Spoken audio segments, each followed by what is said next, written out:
Assalamualaikum warahmatullahi wabarakatuh. Perkenalkan kami dari kelompok 1 dari mata kuliah analisis pengubahan tingkah laku dengan materi konsep dasar analisis perubahan tingkah laku dengan dosen pengampu yaitu Bapak Ahmad Sugianto MPD dan Bapak Dr. Ali Rahman MPD yang disusun oleh Adi Maulana, Ahmad Firdaus, Norita Bajriati dan Normila. Langsung saja kita ke inti materi yaitu behavior adalah tingkah laku. Menurut Kamus Psikologi, adalah sekumpulan respon manusia yang relatif tetap terhadap segala sesuatu yang baik yang ada di dalam maupun yang ada di luar dirinya. Namun, sekumpulan respon dibentuk.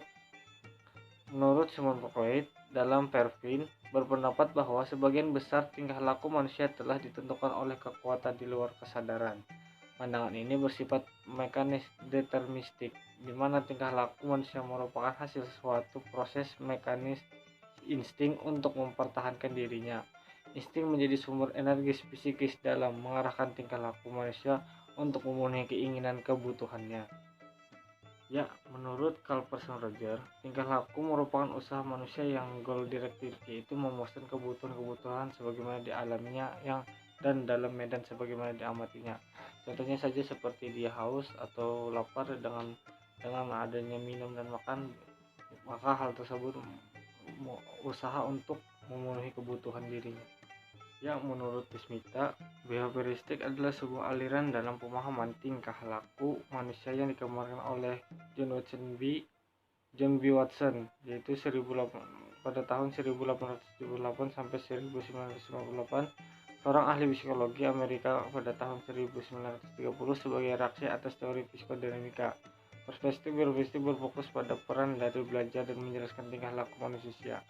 Asumsi dasar mengenai tingkah laku menurut ini bahwa tingkah laku adalah sepenuhnya ditentukan oleh aturan-aturan yang diramalkan dan dikendalikan. Menurut Watson, para ahli lainnya meyakini bahwa tingkah laku manusia merupakan hasil pembawaan genetis dan pengaruh lingkungan atau situasional. Tingkah laku dikendalikan oleh kekuatan-kekuatan yang tidak rasional. Hal ini didasari dari hasil pengaruh lingkungan yang membentuk dan memanipulasi tingkah laku. Ya, ada menurut Herlina, yaitu tingkah laku atau perilaku dapat diartikan sebagai tanggapan atau reaksi individu yang terwujud dari gerakan atau sikap. Maksudnya tingkah laku tidak hanya bisa dilihat dari fisik atau badan, melainkan juga bisa dilihat dari ucapan seseorang. Mungkin itu saja yang dapat saya sampaikan. Salah hilaf mohon maaf dan akan dilanjutkan oleh teman saya. Terima kasih. Assalamualaikum warahmatullahi wabarakatuh. Perkenalkan, nama saya Normila, NIM 191013120006. Jadi di sini saya akan melanjutkan presentasi dari teman kelompok saya sebelumnya sudah menjelaskan tentang behavior atau tingkah laku.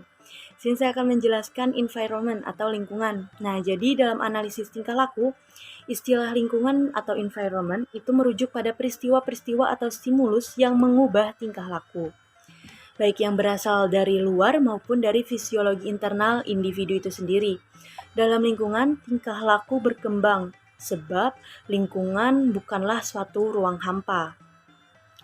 Lalu dalam lingkungan ini ada yang namanya stimulus. Apa sih itu stimulus? Nah, jadi stimulus ialah unsur-unsur tertentu atau terkecil dari lingkungan yang membawa pengaruh pada tingkah laku individu.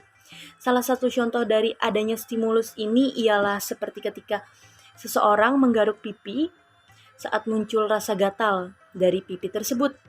Nah, gatal di sini itu ialah stimulus yang dimaksud, stimulus yang memunculkan sebuah sifat menggaruk oleh orang tersebut setelah merasakan stimulus yang ada.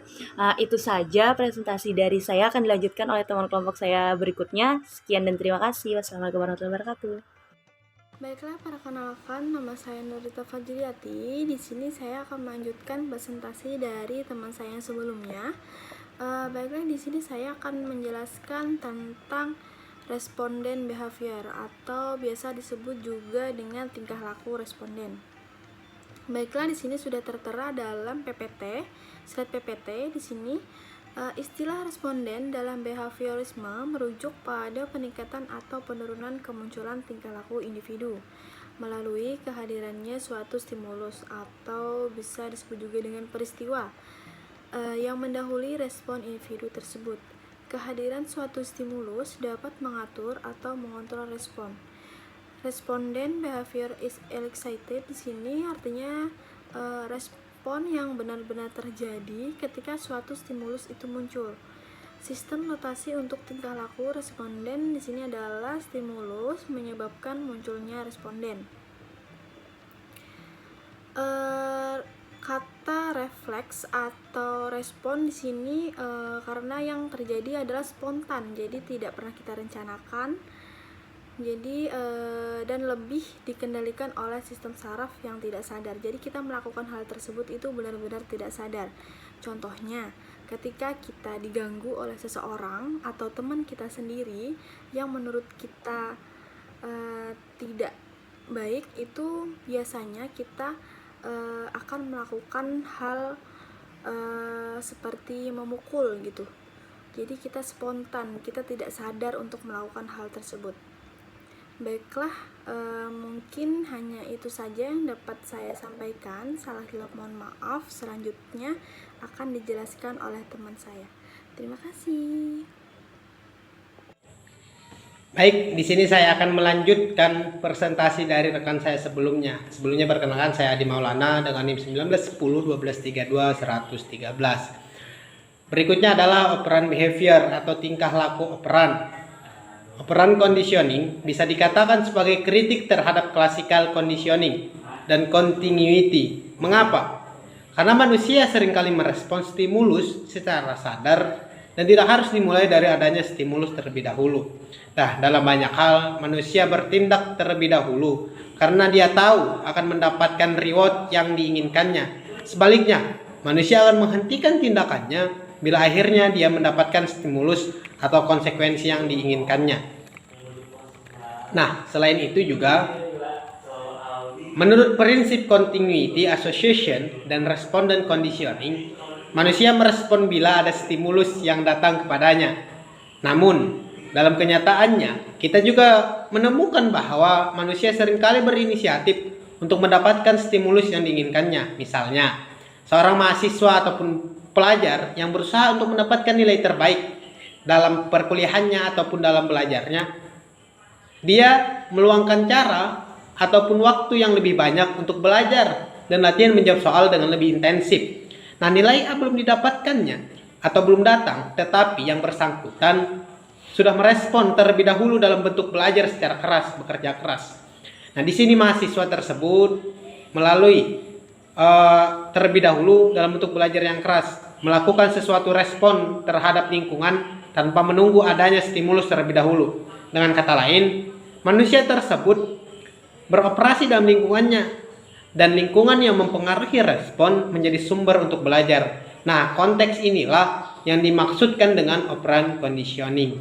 Nah, mungkin itu saja yang bisa saya sampaikan. Terima kasih banyak.